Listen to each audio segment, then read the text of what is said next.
Hello everybody, and welcome to my underwater movie review. Now, something a little bit different, as you can see.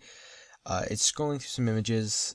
I try to get the timing perfect. This is just a PowerPoint. So some of them will be longer, some of them will be shorter. It's just the way it's going to be, and it'll loop eventually as well. There's one image here that I just chose because I thought it looked decent, and I wanted another image. It's not actually a shot from the movie, but it has the movie poster in it, so. Anyway, welcome to my underwater movie review. Now, I'm doing this a little bit late. This movie is at least leaving the theater closest to me soon, if not already. But either way, that's besides that. This movie, first off, I don't feel is a typical January horror release. And I want to make sure of that. I want to make sure you guys know that. Because a lot of people, well, not a lot of people, most people that I've talked to at least about this, or have seen online, have said it's good. It's just lacking story. That's the image I was talking about, by the way. And I 100% agree. This was just kind of lacking story. Does that mean it's a bad movie? No. I actually think this is probably, and I'm going to say it now, this is the reason why it's releasing on January 31st. This is 100%, I believe, my favorite movie of January of 2020. The only other one that I'd say was really good, or close to my top pick, would be The Gentleman. But I have my reasons for choosing this as my favorite, and we're going to go ahead and get into that right now. So first off, the monster. There's a little sneak peek preview. Can't say too much about the monster. There's multiple parts to it, and I can't really speak much about it, but it was unexpected, and it added a little bit to the movie that I didn't think was actually going to be there. I was expecting for a January 10th release, not all that much. Now, unfortunately, the issue is, this movie was one of the movies that when Disney took ownership and rights of, it kind of got pushed to the sidelines. This one mainly, and The New Mutants. Those are the two big ones I can mention. As far as I know. Now, I read somewhere that this movie was filmed back in 2017, I believe. And was kind of sat on for a little bit of time, a couple of years. About 2 years, I'd say. Maybe a little bit less. Maybe 3. And I think I just kind of sat on it for a while and didn't know what to do with it. T.J. Miller is in this movie, as he appears on screen here, and I would say he's good. He's funny. There are some funny parts, I would say, of his sections of the film. Him in general, he's a good actor. I like him most of the time. He's good. He's not the best actor in the world, but I like his jokes. I mean, obviously, Deadpool is the big one you can mention for him from having some pretty good jokes in. He brings a little bit of lightheartedness to the movie, and I appreciate that. Kristen Stewart, who was on screen a second ago, she's probably the highlight of the movie. Comparing her to her last role, at least releasing-wise, in Charlie's Angels, a lot of people felt that she didn't have really much emotion in her character. I mean, in her acting as just general. I don't really notice that. When I go to see a movie, I'm not really looking at that unless it's very blank, pushing in my face. But either way, I feel like she had a lot of emotion in this movie. A lot, but simple. She had to show this distress, I'd say. She had to show this feeling of like distress the entire movie as things slowly started to happen until closer to the end when I feel it takes a shift and she doesn't feel that anymore. You can notice it, like her hands shaking. Yeah, sometimes it's a bit obvious that her hands shaking. It's like if you're shaking the camera all like crazy, or if, you know, you want to make sure someone's dead in the movie and just hitting them over and over and over, or, you know, shooting them 100 times. It's very blatantly obvious. I'm sorry if it's getting annoying on loop here. I imagine it could be, as we're already about 5 minutes into the loop. Eesh. But the thing is, I enjoyed it. Now, the CGI, I didn't have any issues with it. I know most of it's CGI, and probably almost all of it's green screened. Which I feel is probably the case, because I don't know how you do the underwater sections without some sort of green screen or CGI or something.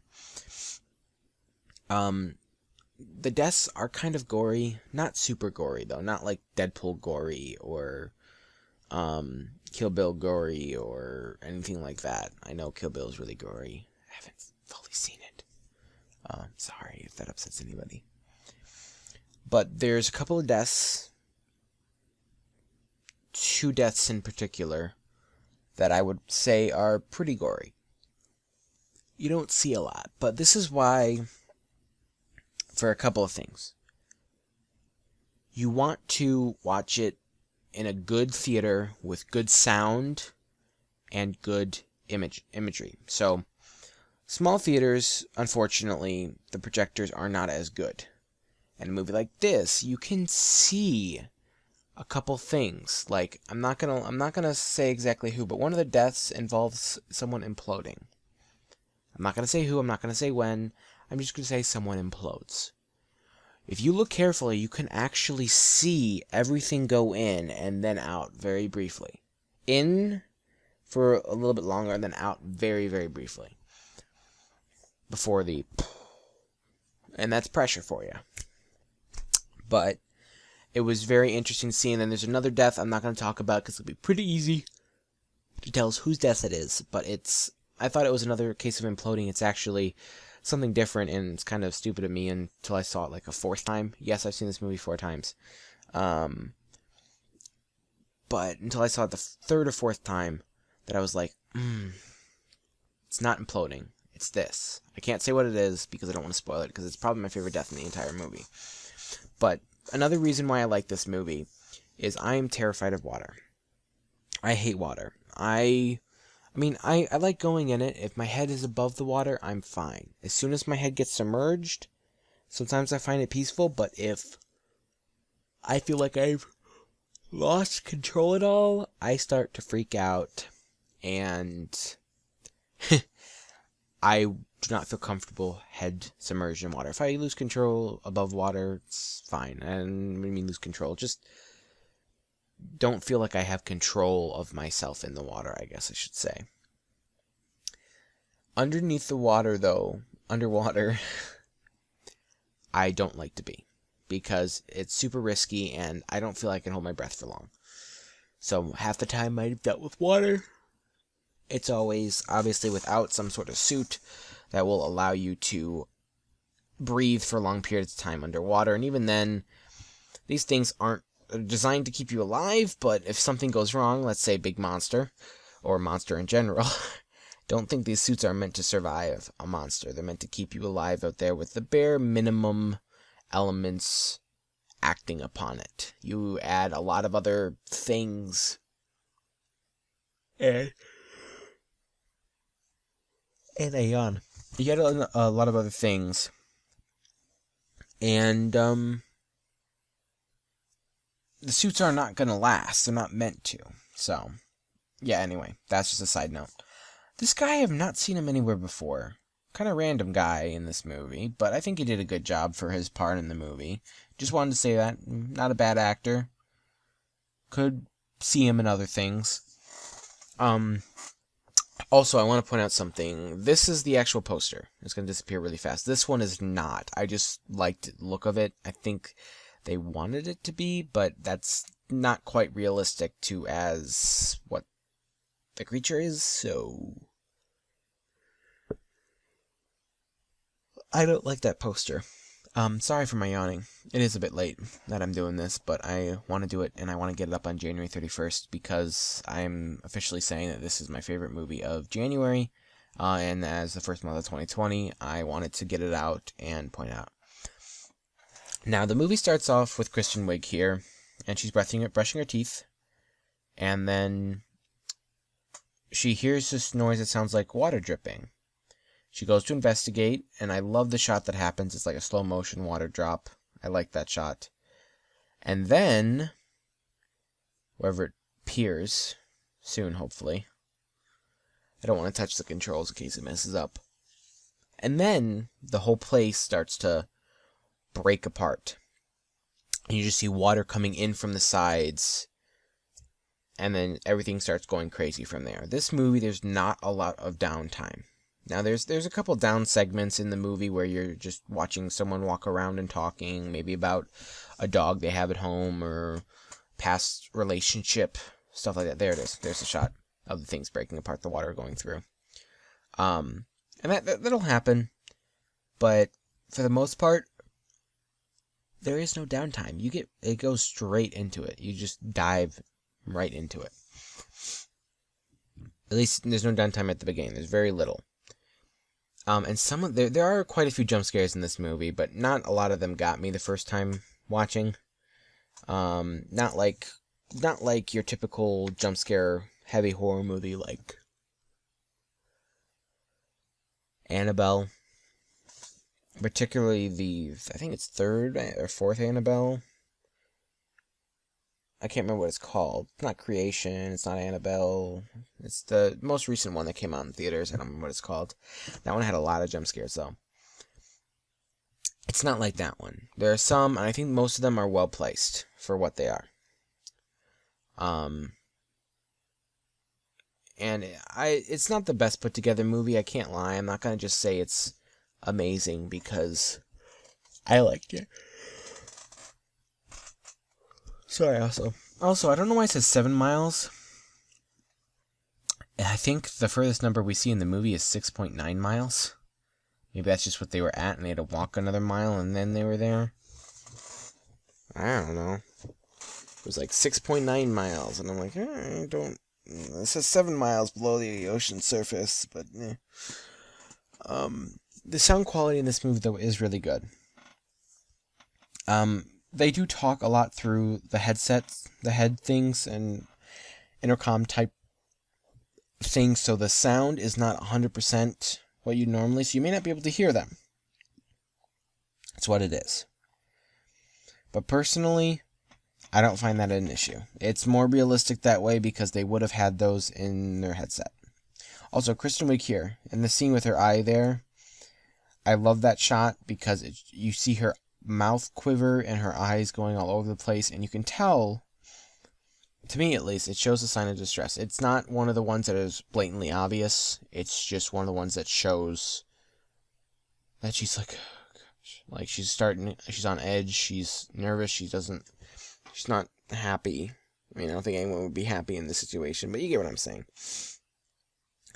I don't think I'm gonna put the trailer on here, by the way. I'll probably I might. I think I'll put it at the end. Why not? It can't hurt. If it gets blocked, I'll just re-upload it without the thing and put it there. But I like to do it so you guys don't have to go searching for it. But I will link the trailer down below and in the title card. I don't know. I'll figure it out. I may not. I don't have a lot of time, so I may just link the trailer in the title card or something. Title card and down below. Anyway,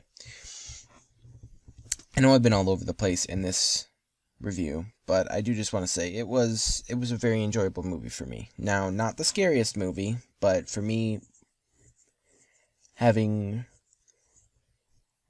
a fear of being underwater, it was a very good movie for me in the sense of, I mean, we all want to face our fears, or maybe not everybody, but I personally don't want to go out and just throw myself in the ocean and be like, hey, here you go, face your fear. Obviously, I hope we won't have to deal with monsters down there, and I don't think I'll ever be that far down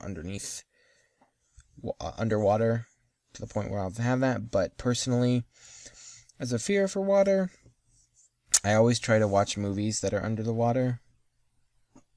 I know that sounds dumb, but I do. I mean, I watched 47 Meters Down Uncaged, and I had a fish scream at me.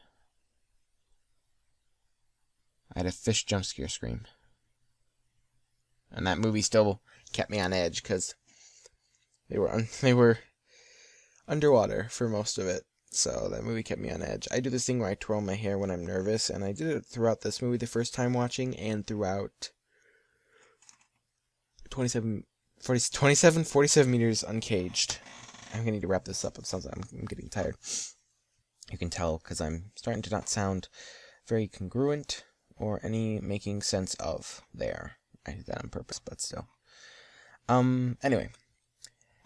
I would check this movie out. I did not do this movie justice at all on my movie review. Now, I also think a lot of people could be disheartened by it and not like it as much as I do, and that's fine. I'd say, I mean, at this point, I don't know if it's out in many theaters, so at least around where I'm at. If it's in the theater, I would go. But I would see the size of the theater, and if you've been there before, if you know the audio quality and such, I feel this one deserves to be a little bit...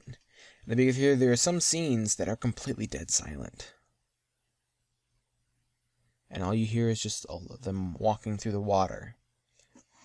And I feel that's amazing. With a theater with less people, too, it's a better experience, of course, because there's tension. There's tension in nothing. Having no music playing and just sound effects. There's tension in that, and I love that. I mean, that's why I like this movie, too, a little bit, is because it's not sound playing at all points. Yeah, sound is half the time what they use for the jump scares in this movie, but still. Personally, I think they did a decent job. And also for a movie that probably got put on hold for a while. And the last time I checked, I don't think this movie got back its budget, though. At least so far. It had an $88 million budget, and it only got $33 million, I think. So it was a loss for sure. But at the same time, it's Disney, and to be honest, they'll make that money back with another Marvel movie. Coming with Black Widow, probably pretty easily, so I'm not really worried. So, yeah. Anyway, so thank you guys so much for watching. I know I had some other things I wanted to mention, but I'm starting to get tired, and this thing's been looping for the past 17 minutes now, and some people probably are getting tired of it. Let me know if you like this idea. You think there should be longer? You think I should just keep them on one image? Because, I mean, I don't plan on doing this every time. I wanted to do this because this was a movie I really liked for the year of 2020 in January. One that I feel is underrated that I personally really enjoyed. And I know some people personally that did not like it, and that's okay. It doesn't have to be for everybody, but it's not a January horror movie, and that's my point, is that this movie is not your typical January horror film. And that's part of the reason why I like it so much. It subverts the expectations. Not drastically, but enough, I would say. And as you can see by this image, it didn't look like... That looks like a premiere, maybe. And it wasn't in a super big theater. If that's a premiere. And shows the kind of deal. It's not as much as other movies. And not as big as other movies. But also this January, we got Bad Boys for Life that hit theaters. And I think that kind of pushed us out of the way. If Bad Boys for Life had not done so well, this movie may have picked up a bit more. Because, unfortunately, Bad Boys for Life stole theaters for January. I'm really hoping... Oh gosh, that fell too. I'll pick that up in a second. I'm really hoping that upcoming here, Birds of Prey, I think will be a decent movie. But I don't think it's going to be that good. Sonic, I think, hopefully will do better than Birds of Prey. Because... One, the company listened to people, and I feel like that deserves something. And two, it looks like a fun family movie, and it comes out the week that most people have their winter break. So I'm hoping that will take that movie up a bit more. I also just want to see more games being turned into movies, game characters having movies. They don't normally end well, but when they do, when they end up good, they're great movies. And, we don't have a lot of those. And I want to see those. I mean, the past year has been filled with so many reboots. And so many continuations. I mean, Bad Boys for Life. Including, from January to January. Bad Boys for Life. Grudge. Just this month. Star Wars. Endgame. So many movies that are just sequels upon sequels. And maybe that's why I like this movie more. I haven't actually seen Bad Boys for Life. I want to mention that before. I haven't seen every movie in January, but out of the ones I have seen, this one takes the top in January. But the thing is, I just don't know if I want to see too many more remakes, rehashes, or reimagines. I mean, Terminator Dark Fate I liked for most part, but it's a reimagination and a rehash. I liked Endgame, of course. Of course I liked Endgame, but it was been 10 years in the making. Another one, actually, well, no, that was December. I can't really say it's my favorite film of January, because it came out in November, actually. So my favorite film of last November was Knives Out. That one was an original, not... that both of these movies are originals. Now, some people will say this is Alien Underwater. I highly disagree. There are aspects of it that look like Alien, and seem like Alien. Yes. But especially once you get towards the end, unless I've missed an Alien movie, does not quite seem like an Alien movie to me. Now, I've only seen a few, not all of them, so obviously maybe there is something like that in the Alien universe, but doesn't necessarily mean that it is. But I will be doing a Knives Out review in the future. I'm going to try to wait until it comes out on Blu-ray, though, before I do. I saw that movie around the same number of times I saw this, if not more. I saw the ending a lot more. It's a lot more than that. I love the ending. Of course, internet and other places. I've seen it quite a few times, is my point. So, this movie, this movie is underrated to me, so I wanted to make sure I put effort into releasing it on the last day of just January, as stating it's probably, currently, at this recording, my favorite movie in January. Gentlemen, I liked, but as gangster movies go, it was kind of predictable. I mean, comparing it to Knives Out, yeah, Knives Out didn't have the best twist, but there were other aspects of it that made me love it even more. The Gentleman just doesn't reach up there for me, not higher than this one, because this one's an original. And a horror movie at that, and we haven't had many good horror movies coming out. I was highly disappointed by The Turning. And Gretel and Hansel, as much... I liked it, but the trailer was very misleading for Gretel and Hansel. In tone.